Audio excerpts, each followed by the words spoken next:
Clic, bonsoir cinéphiles et cinéphiles. Aujourd'hui, on va vous présenter ceci. Et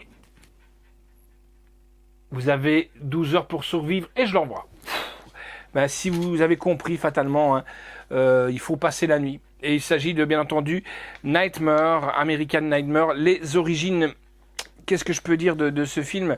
Ça, je vous en dirai après. Ben, on a eu un peu un semblant de purge hier sur les Champs-Élysées.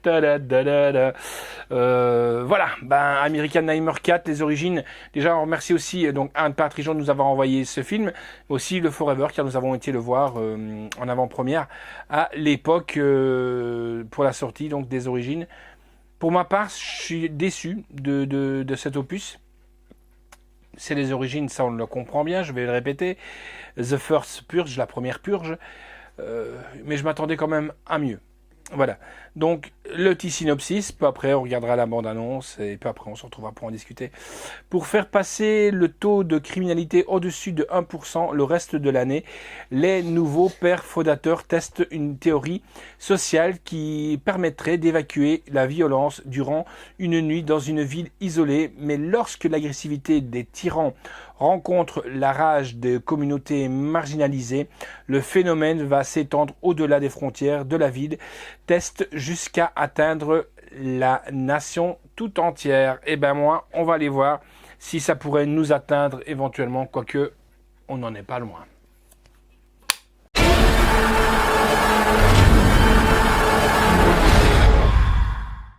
Cette nuit permet aux gens d'évacuer toute la haine et la violence qu'ils ont accumulée en eux.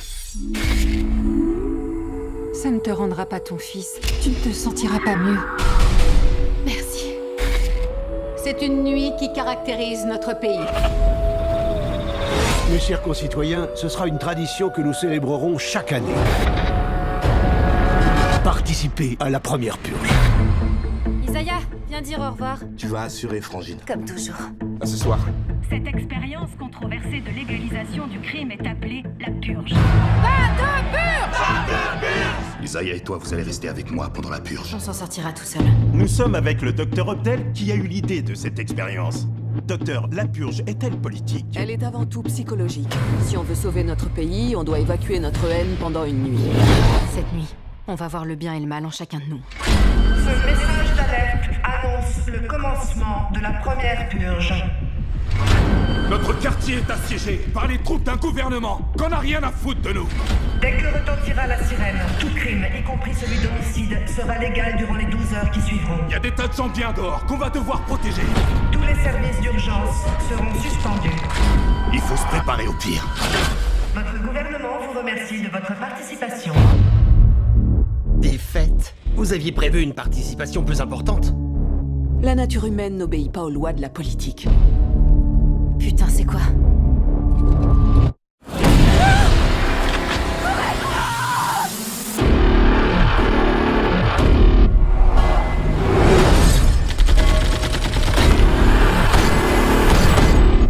C'est des anciens militaires. Ça pue tout ça. Vous envoyez sur l'île des soldats déguisés en civils pour purger. Le pays a besoin que ce soit une réussite. Personne ne va venir nous aider. Après cette nuit, plus rien ne sera jamais pareil. Ils ont oublié un truc. C'est qu'on est là. Mais qu'est-ce que j'ai fait? Tiens bon. J'arrive.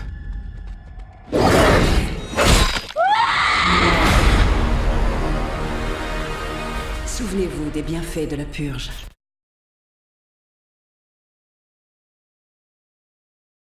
Alors, voilà, donc qu'est-ce que je peux dire de cette purge? Ben, je reste mitigé quand même, quoi. Les 3 premiers volets, enfin les 3 premières sorties, parce que si on se réfère à ce titre, les origines c'est le premier, m'avait vraiment bien scotché, quoi. Alors, le moins bon des opus de la saga, c'est ce que je vous ai dit, hein, mais qui captive pour amener la première purge. Bonne idée de réduire le périmètre à un ghetto Dommage que la genèse du concept n'ait pas plus développé. Le film est assez gore, très graphique sur sa seconde partie. Voilà. Moi, ce que je peux un peu reprocher, surtout à l'époque de 2018, époque quand même où malheureusement l'arrivée des migrants est mal perçue pour certaines communautés, certaines personnes.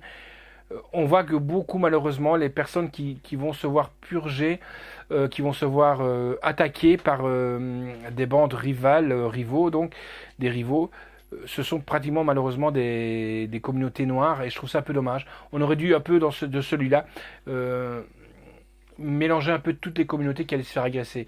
Et ça, je trouve un peu dommage quand même de mener pratiquement que cibler qu'une communauté. Franchement... mélanger tout, on est tous dans le même sac, on est tous des cons, on est plus animal que les animaux. Voilà, la preuve. J'ai un chien débile, mais on est moins débile qu'un chien. On est plus débile qu'un chien. Voilà, c'est ce que je veux dire, quoi. Un animal va tuer pour manger, un humain va tuer pour son plaisir. C'est ce que je veux dire, quoi. Ou détruire pour son plaisir. Un animal va pas détruire pour son plaisir, sauf si on est un chien un peu con qu'on lâche dans le salon et qui va détruire le salon. Mais ça, c'est autre chose. Alors, la piste audio, on a l'italien DTS 5.1, français DTS 5.1, l'espagnol DTS 5.1, sous-titres allemand, espagnol, islandais, danois, portugais, hindi, norvégien, finnois, italien, néerlandais, français, suédois et arabe. Pour les sourds et malentendants, donc c'est de l'anglais. La note que j'ai donnée, comme je vous ai dit, pour moi c'est le moins bon des opus, 7,5 sur 10. La réalisation est de Gérard McMurray, le scénario est de James de Monaco, production est de Michael Bay. Michael Bay, il est partout, là on voit Michael Bay par-ci, Michael Bay par-là, dans Sans un bruit, on voit encore du Michael Bay qui est produit et producteur. Voilà, maintenant le mec il a su toucher à tout et c'est bien, tant mieux pour lui et tant mieux pour tous ses proches, quoi. Jason Blum, Andrew Forum, Brad Fuller, avec donc Yellen Noel, Lex Scott Davis, Joy Van Wade, Marissa Tomei, Luna Loren Valles et Mélanie Diaz. La musique est de Kevin Lax. Photographie est de Anastas McMichos. Montage est de Jim Page, pas Jimmy Page, une guitariste de Led Zepp. Décor est de Sharon Lomowski. Costume est de Amela Bakskis. Effet visuel de Stevie Ramon. C'est pas un des frères Ramon, bien entendu. C'est dur de la tenir à la Darkis, mais ça t'assume, c'est ton chien. Durée est de 1h38. Même si j'ai pas aimé trop l'opus, c'est bien. Bon, faut dire aussi qu'on a été un peu déçus. Si je vous ai dit, c'est le chien qui est débile. On a un peu déçus aussi. Quand on a été le voir, on a eu des problèmes un peu de son aussi dans la salle à un moment donné. Ça m'a un peu aussi refroidi, je tiens à le dire. Mais bon, on n'est pas à l'abri des problèmes techniques. C'est sorti chez Universal Pictures Video et c'est distribué par Universal Pictures Video France. C'est sorti le 14 novembre, disponible donc directement. Et la date de sortie, donc en salle, était le 4 juillet. En contenu, on a le Ultra HD 4K, le Blu-ray du film, la copie digitale du film. En bonus vidéo en Blu-ray, on a les scènes coupées, une expérience radicale, le chaos s'installe et les masques d'American Nightmare numéro 4, les origines. D'ailleurs, j'en profite parce que le slasher a un masque de American Nightmare qui est vraiment super, je le trouve vraiment bien et il n'a pas payé très très cher. On lui a offert et franchement je regrette de faire la vidéo maintenant, mais bon, que voulez-vous, mais on vous présentera ce masque. Allez, ciao et à bientôt.